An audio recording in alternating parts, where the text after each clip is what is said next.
Ramazon oyi bu parhez oyi emas. Bu metabolik va ruhiy tartib oyidir. Ko'pchilik Ramazonni shunaqa tushunadi. Bir oy parhez, kimdir ozadi, kimdir semiradi, kimdir esa kuchsizlanib qoladi. Savol tug'iladi. Ramazon haqiqatdan ham parhezmi? Javob yo'q.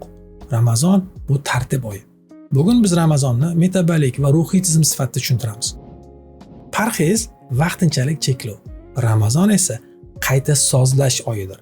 Parhezda siz natijani quvasiz. Ramazonda esa siz tana va ong tartibini.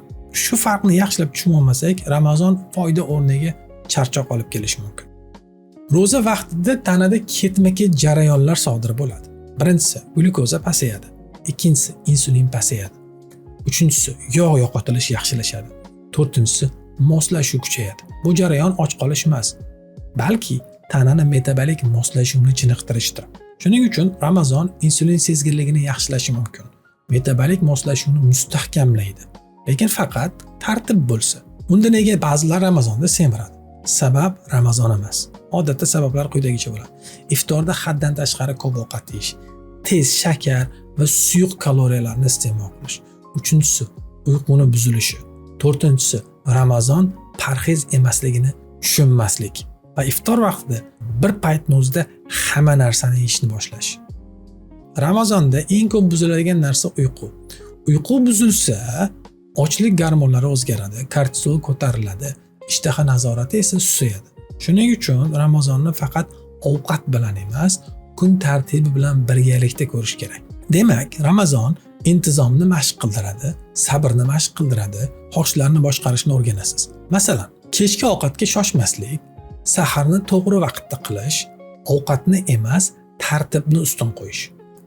Ruhiy tartib foydalari: stressni kamaytiradi, emotsional ochlikni anglashga yordam beradi.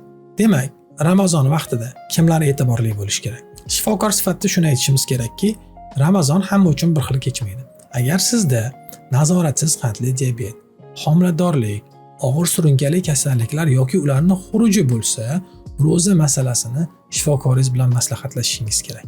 O'z kasalligingiz yuzasidan doktorga borishingiz bu sizning mas'uliyatingiz haqida aytadi.